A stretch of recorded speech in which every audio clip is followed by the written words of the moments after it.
Hello there and welcome back. This is Jennifer McGuire and I'm glad you're here. Today I am sharing some new tips and ideas for using stamp layering sets. Now I know I have done a few videos on this subject in the past, but I wanted to share with you some other ideas, a few different ideas, in ways to get more from your inks, get new looks, and get better results. I am using stamps that I purchased from Kitchen Sink Stamps. They specialize in layering stamp sets, and I've been wanting to use these, so now is the time. Now I will be starting with the most complicated stamp layering first, and then go to simple. So stick around towards the end so you can see the ideas I have there too. Let's start by creating these tropical fish. There are many layers to it, but I'll show you how to do this easily. In the Kitchen Sink Stamps Tropical Fish stamp set, which the one you see here, has 2 layering fish in it. I like that Kitchen Sink Stamps comes with a clear guide with color printing on it. That's what you see there in the middle.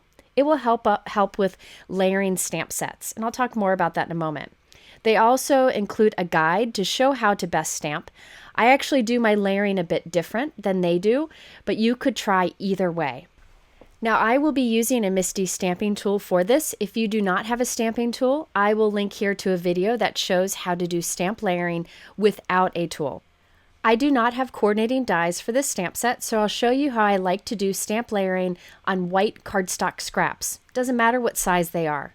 So off screen, I stamped the first layer of the fish. That's the lightest yellow one on the bottom there. I stamped it onto white scraps here, ready to go to the second layer now. So I have this clear guide that's included with the stamp set, and I'm putting it in the top corner of my MISTI. Now it's time to line up the second layer. You could line it up with the stamp, but it's a light ink. It's easier to line it up with the guide here.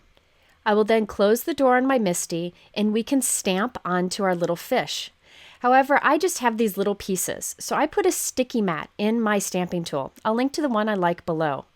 It's in there so that when I put my cardstock in it, it'll hold it in place. So I put my clear guide back in the corner, and I'm putting my stamped fish behind the clear guide, lining it up with that second image. Super easy to line up. The sticky mat will hold it in place. Now I can ink up this stamp with a slightly darker ink and stamp it on top. Really easy to do, and I get great alignment. Now I'm putting the clear guide back into the corner, coming in with my next fish, lining it up behind the guide, remove the clear guide, ink up my stamp, and stamp it. And I can do this for as many fish as I want. I find using the guide very helpful in getting good alignment. Now, not all companies have a clear guide like this included in their stamp set. So what I do is remove the stamps from the packaging and use the clear label from the packaging to line up the stamps. I've done this in a video before, and I'll link to that in the top right here if you want to check that out. I encourage you to do so because I'm doing it pretty quickly here. Now it's time for the third layer. So I'll take the clear guide and put it back into the corner of the MISTI, and I'll take the third layer image and line it up with that third layer printing, that orange there on the guide. Close the door into my MISTI tool. Now I have my sticky mat revealed there, and I'll put that clear guide right in the corner. Always make sure it's in the corner, and I'll line this up behind. See how easy it lines up? You can see it very clearly. So much easier than doing the stamp itself. So now I'm stamping that with a little bit darker orange ink. You could just double stamp your last ink if you wanted to. I'll talk more about that later. So now I can line this up each time to stamp each of these. In my other video that I mentioned that I'll link to here, I show how you don't have to use the clear guide each time, and that's really helpful if you're using the same size piece of cardstocks or die cuts. But here I'm just using scraps, so I line it up each time. Doesn't take much effort. All right, now for the fourth layer. So I'm lining it up with the clear print there. Close the door on my MISTI, and now we can go and do the same thing again, lining it up underneath. Using that sticky mat is very helpful, but you could also use temporary tape underneath your piece of cardstock to hold it in place if you prefer. After stamping each of the fish, it's time for our final layer. Now, as for colors for these fish, use whatever inks you have. And if you don't have enough of a color to do light, medium, dark, extra dark, and super dark, you can just try double stamping or triple stamping, which I'll show you later. I use mostly Altenew inks for this, and then just black ink for that last layer, but again, use whatever inks you have on hand. You could use your Distress Oxide inks, dye inks, pigment inks, whatever you have. Now, I also stamped a bunch of the other fish in the stamp set. I'm not going to show all of the steps here because it's the exact same process. I just use different colors in the different stamps. But here I'm coming in with the last layer. I just wanted to show you how cool this looks when it's done. Lining that up, super easy to line up with that color guide. Press it onto my sticky mat, remove the color guide, and then I can stamp that with black. And you get such realistic results. That's one of the reasons I like kitchen sink stamps, and I seem to buy quite a few of them. It's because they look so realistic in the end. And so you don't need to do much else to the card because these are the focus. After completing all the stamping, I use my scissors to fussy cut around the fish. It's pretty easy to do. Now let's create some cards. I was going to go simple, but I ended up making them elaborate just to create a fun scene. I'm using the Memory Box Kelp Collage die set. It has this large undersea window to it and then the 2 kelp leaves. I'm also using the Sunny Studio Stitched Rectangle die set. I'll be using this a few times in this video. It's just a great basic layering set. Okay, so I thought it'd be fun to cut these 2 dies together. So I would end up with a rectangle with faux stitching on the outside and then this underwater scene cut out in the inside. This is a fun kind of graphic looking die that I think is a nice contrast to the realistic look of the fish. So I'm hoping it turns out in the end. So I'm just taping those dies in place so that I can run them through my die cut machine at the same time. I'm also putting extra tape on it so that it stays in place, the center die and the rectangle die, so I can cut many panels in the same way. So here you can see my first one. My dies are still taped together over there on the right, and I'll run it through the die cut machine a few times with white cardstock. Here I have 3 of the frames that I created, and I'm gluing those together for stacked dimension. You could do 1 layer if you prefer. I just like the dimension. Now for the center of my cards, I have 2 different embossing folders I used. This one's the Memory Box Waves 3D embossing folder, such beautiful dimension. And then the other is the Memory Box Underwater 3D embossing folder. This has so much detail to it and would be fun to add color to. I just followed the instructions on the website to figure out what sandwich worked best for my machine. So I'm creating 2 cards at once here, one with the dark blue and one with the light blue background. So I have my stacked frames I created earlier and I'm gluing those on top. I thought this was a nice simple backdrop to our realistic looking fish. So now I'm adding our fish and a sentiment from that same kitchen sink stamp set sentiment. I'm using foam tape to add those. Now for the note card, I wanted to stamp the Pinkfresh Studio Diamonds Tile background stamp. So I'm putting tape onto a note card here so that it will hold it in my MISTI. I have my stamp in place and I'm lining up that note card face down onto the stamp. Now I will close my MISTI upside down, which will grab the tape and now hold our note card in place. You could use a sticky mat for this if you wanted to. I couldn't find mine at the moment, believe it or not. So now I'm inking this stamp with a light blue ink and then stamping that onto the note card. This note card is 4 1/4 by 5 1/2 and it's light blue top folding. Now we can add our fish scene right to the center. I did finish this off by adding a few of the leftover circle die cuts that frame made and made it look like little bubbles coming up from the fish. I also added little tiny black gemstones to the eyes of the fish to make them stand out even more.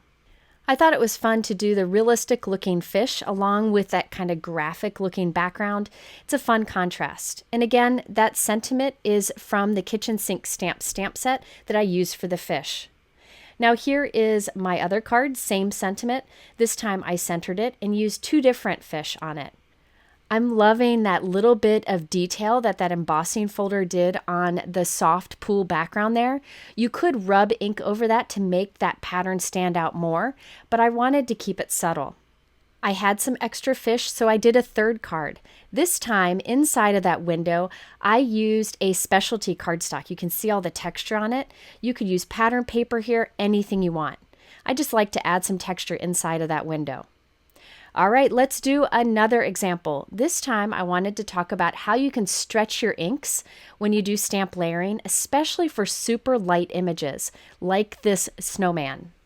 I'm using another kitchen sink stamp set. This one's called Snowman Stamps. This has a large snowman, a medium, and a small. I'm using the large only for today's video. Now this does have the clear guide, which we'll use, and the instructions, and again, I kind of do my own thing here. Now I'm keeping these cards very simple with the focus on the stamping. So I thought it'd be fun to use a decorative rectangle die to cut the pieces. So I cut a bunch from white cardstock using the Cat Scrappiness Mini Slimline Postage die set. This is a great set and it worked well for this card. So I have a bunch of those cut from white. I'm starting by putting one of those into the corner of the Misty, and I'm lining up where I want my snowman to be, and this is the second layer image. This snowman has 3 layers, and I'm starting with the middle layer. I'll explain why in a moment.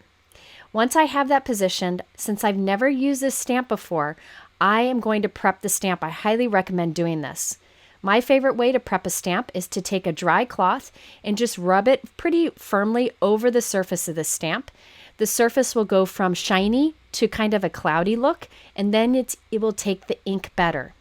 I will link to the claws that I use, but anything should work. You can also use the palm of your hand to do that. So I'm stamping this with a very light ink. It's Polar Bear ink from Altenew, and I stamped it once, so you can see the image there. And I did this for all of our rectangle pieces.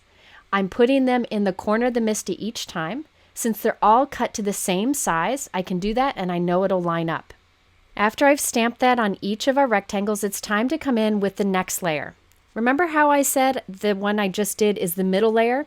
Let's go back and do the first layer now.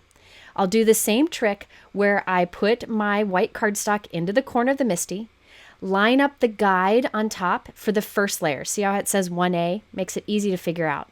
It's very easy to line up because that guide is clear. Now I'm just putting something white underneath it so I can see it better.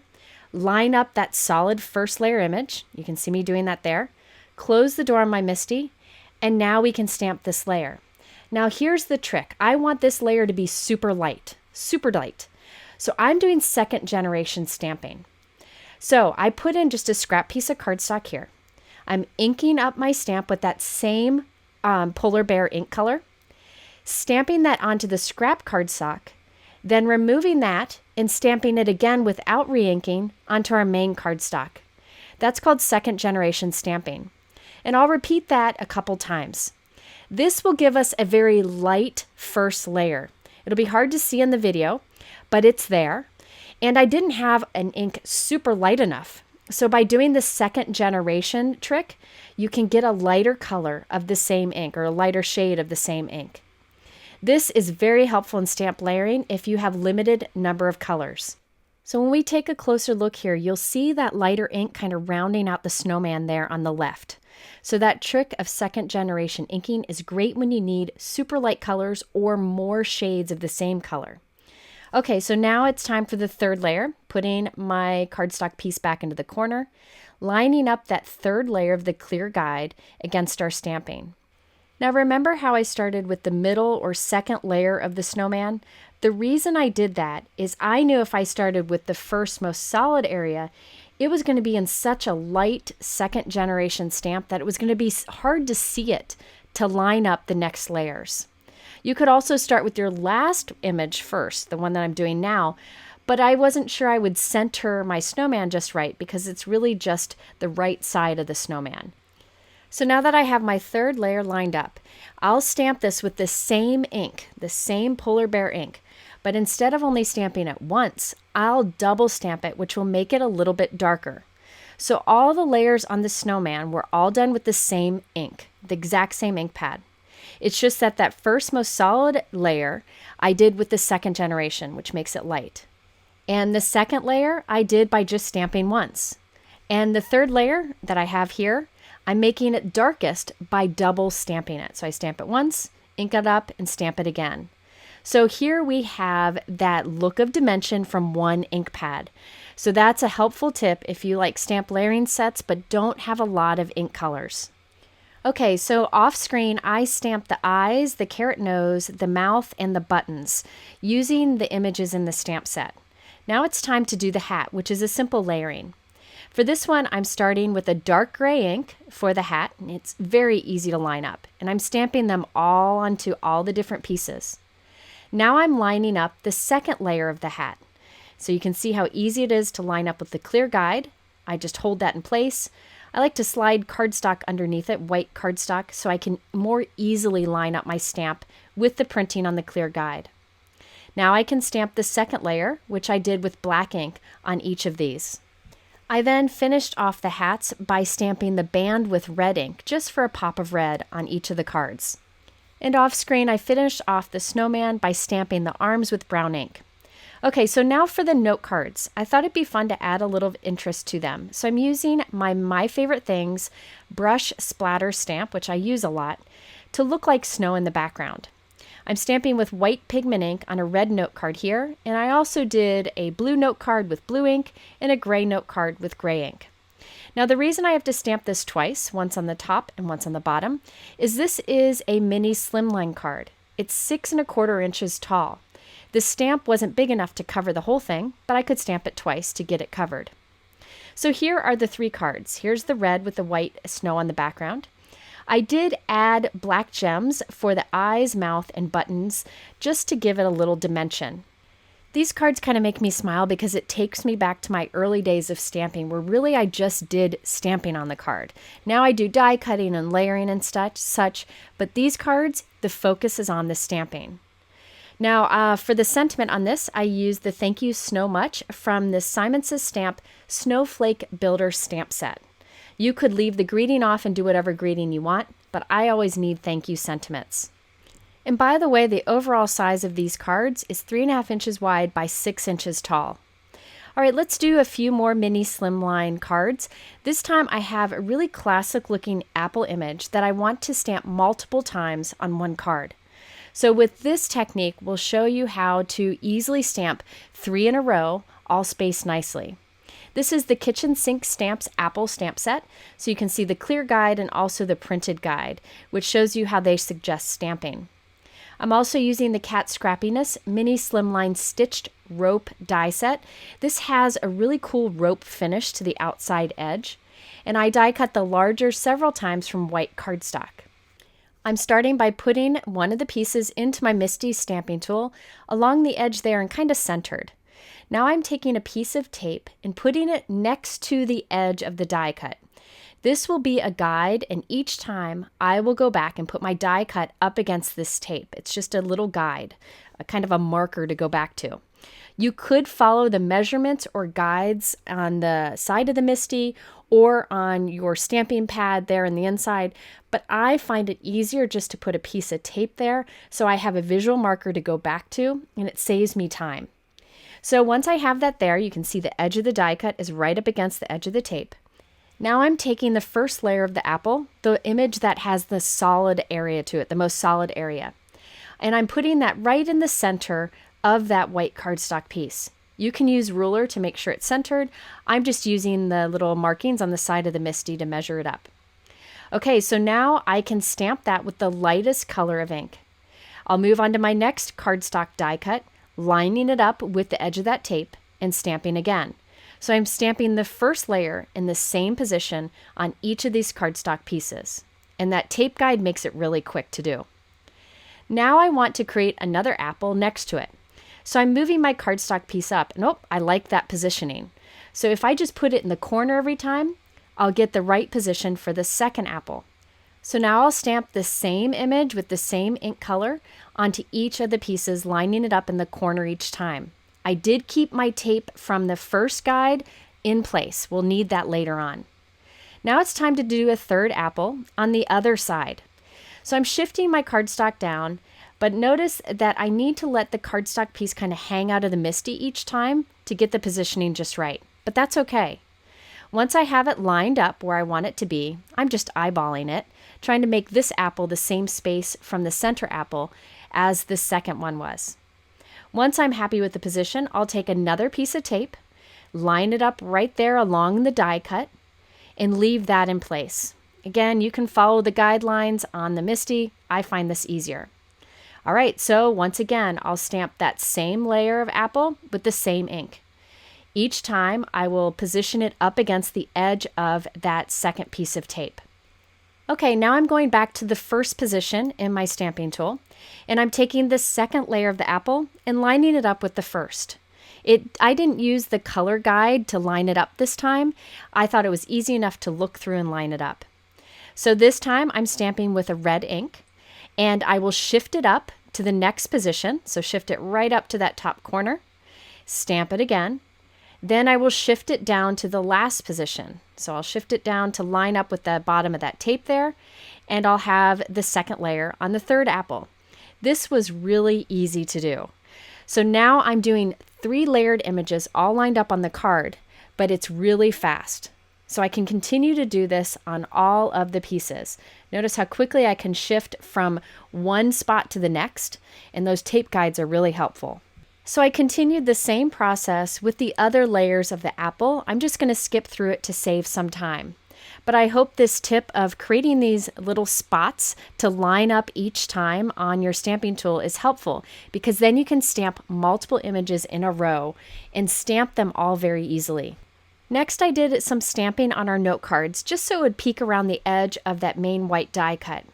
These note cards, I believe, are 6 inches by 3.5 inches, and I just created them from cardstock. Most are red, but one I did in craft.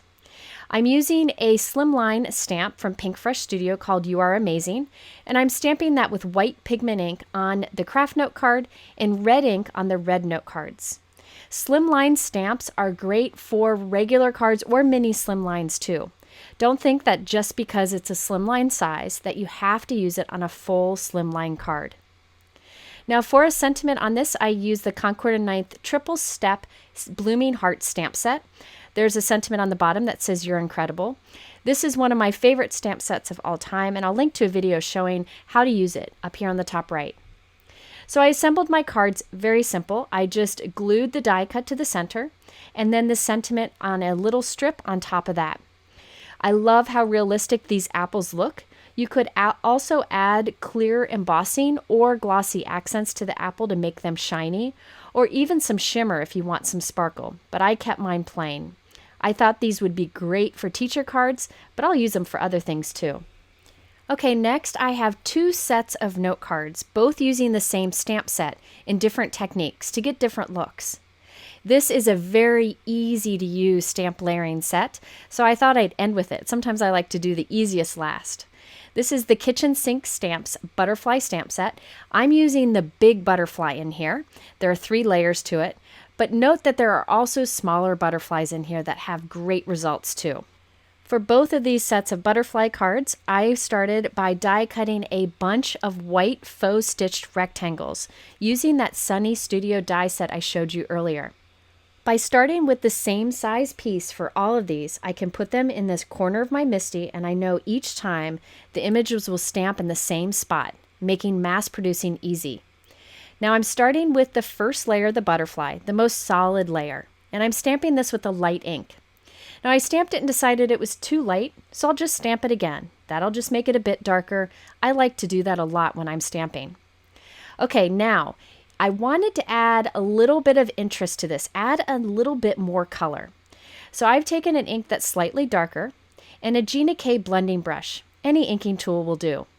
And I'm adding ink directly onto the stamp, but only on the outside edge. And then I stamp it. Notice how it's creating a little bit of variation on our stamped image. So our stamped image will be lighter in the center and then darker on the edges where I'm adding this ink with the blending tool. Adding an ink with the blending tool onto your stamp itself is a great way to get a blended stamped image. Now I don't want all of my butterfly cards to be the same color, so I cleaned the stamp and I'm repeating the process with other color options. Here I did peach for the first layer, and I'm adding a slightly darker peach to that outside edge of the image with a blending brush. So anytime you have a solid image like this and you want to create a little variation to it, try adding ink to the stamp with a blending brush. Now this butterfly is big and only has 3 layers, so you'll be able to see this in the final result. Now it's time for the second layer of the butterfly. I was going to try to line it up on my own, but felt I wasn't getting it just right, so I decided to use the clear guide. So I'm lining the clear guide where the second image is printed with my stamping that I've already done. Once I have it in place, I can hold it there And then I can slide a piece of white cardstock behind it just to make it nice and clear, and then line up the stamp image with the printing on the clear guide. This is just like we did with the fish at the beginning. Now this time I thought it'd be fun to change up my color. Now my butterfly is a pool color, but this next layer I'm stamping in blue, like a sky blue. You don't have to do the same color family for your layered stamping. Try switching it up. Say you stamp a butterfly in yellow, try stamping the second layer with pink. Or say you do a flower in a soft pink, try doing the second layer in purple. It gives really unique results. So for this one I did peach for the first layer. The second layer I did a pretty vibrant red. Here I did a light kind of pink for the first layer and a more vibrant magenta for the second. So get creative with your color combos. You don't have to have multiple shades of the same color when doing stamp layering. You can use what you have. Okay, now it's time to do the third and final layer of these butterflies using my clear guide to line it up. Then I line up the stamp with the printing on the clear guide, close the door on the MISTI, and it's lined up. This time I'm stamping with black ink. I love that black detail against those colors that we did with the first two layers. So the idea here is to mix and match your colors together. You can get really cool results. For example, this one that has pool, blue, and black. Now to finish this off was very easy. I just added sentiments and put it on a note card. I'll show you that in a little bit. But first I wanted to show you another fun idea for the same layering stamp set. Now I again am starting with a bunch of those faux stitch rectangle die cuts, all cut from white cardstock. This time I've turned my stamping tool. You'll see why in a moment. I again am starting with the most solid first layer of the butterfly and centering it towards the top center. I'll close the door on my stamping tool, and now we can stamp this in whatever colors we want. I didn't do any blending with the blending brush this time. I just did solid stamping in really vibrant colors. You could do soft if you prefer, but I was going for bold colors this time. So there you can see all my pieces stamped with the first layer. Notice I have left that stamp there in the top of my stamping tool. I'm leaving it there in that same spot. Now I'm shifting down to the bottom corner here. And this time I'm lining up the second layer. You could have used the clear guide, but this time it was very easy to see through because my first stamp image is pretty dark. All right, once I have that lined up, I can stamp that with whatever color I want. I'm just doing a slightly darker color this time, but you could use the same ink pad as you did before and like triple stamp it to make it darker. Totally up to you, or you can do a completely new color altogether. So I did this on all of my butterflies. Once I was done, I removed this second image, and now we're putting in the third layer. So I'm lining it up, very easy to line up, and notice that first image is still up there in the stamping tool. This time I'm stamping with black ink. I love how crisp that looks, and I'll do this on each of my pieces. Now the reason I left that first most solid layer up there on the top is we're going to go back to it and stamp with Versamark ink over all of these butterflies. That way we can add clear embossing and our whole image will become shiny. You could use sparkle embossing powder, whatever you want. So I'm using my anti-static powder tool, have my piece of cardstock in the corner, inking this up with Versamark ink, and I did clean that stamp as well as I could. Press that down firmly, and now we can add clear embossing to that. So this is a fun way to make your entire image shiny. I really recommend trying this with any stamp layering set you have. You'll just want to return to the first most solid layer, line it up with your stamping, and then use your anti-static powder tool, stamp with Versamark ink, and then add your clear embossing. It gives it a fun shine and kind of intensifies your image. If you want to, you can do multiple layers of clear embossing, and it really will make it stand out. Okay, let me show you the products I used to finish off these cards, and then I'll show you the completed cards themselves. On the note cards, I stamped this Honeybee Stamps Harvest Blooms background stamp. In some cases, I stamped it with white pigment ink, and others I stamped it in the same color as the note card itself, just for a subtle look. For sentiments, I used a few different stamp sets that I've been wanting to use or that I have particular sentiments I like to use a lot. One is this Honeybee stamp set. Another is the Simon Says Stamp XL Greetings 2. From this one, I used the classic Thinking of You up there on the top right. I also wanted some sympathy cards, so I used the Sunny Studio Inside Greeting Sympathy stamp set. These are great to stamp on the inside of cards, but also on the front. And then finally, I used the Simon Says Stamp Greeting Mix 1 stamp set. From this, I used the sentiment that says, "You are everything wonderful." So let's look at the completed cards. First, we have the stack of cards that we did without the embossing, where we used different colors of ink to create our butterflies. Now, the overall size of these cards, 4 1/4 by 5 1/2 inches. I did add some white cardstock scraps behind our main die cut, just so it has a bit of dimension. I like to do that when I have a simple design like this. Another thing I like to do with simple designs is to do a matching envelope. I think it really makes it stand out. Another thing I did was I die cut more of the same white stitched rectangles, and I put one on the inside of the card. This adds stability and gives you a nice place to write your personal message, and it matches with the front of the card. It kind of pulls it to the inside. I like this especially when I have a bold or dark colored note card, so it's easy to write a sentiment on the inside. Okay, now these here are the ones where I did the clear embossing on top of our stamping. So you can see how it intensifies the colors and gives it shine. Definitely worth that added step. You could even sprinkle some glitter into the hot embossing powder to add some sparkle, or use sparkle embossing powder. But I think just that clear layer really adds a lot. The sentiments I chose for these cards are ones that I needed. I needed some thank you cards, a sympathy card, but what you could do is make a bunch of cards like this with the classic stamped image design and leave a spot for a sentiment that you can add later when you have a particular occasion in mind. Like say somebody is getting married, you can just add a congratulations sentiment underneath it, or whatever you may need.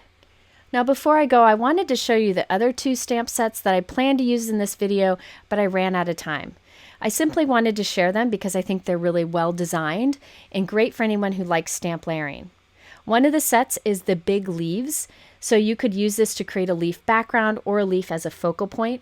Very realistic looking, but my favorite is definitely the winter cardinals. Look at how realistic those birds are, and the branch too. You could use them together, separate, even has the little pine cones. I just wanted to share these, but keep in mind the techniques I showed you today could be used with any layering stamps. All right, if you are interested in these products, I have them linked below in my YouTube description. You can go to my blog also to see more photos of these cards, and you can bookmark them to save them for future reference. If you want to learn more about stamp layering or see any of the videos I mentioned throughout this video, you can check them out here in the center, and the link to my blog is up there on the top right. Thanks for watching. I hope you have a great week, and I'll see you again very soon.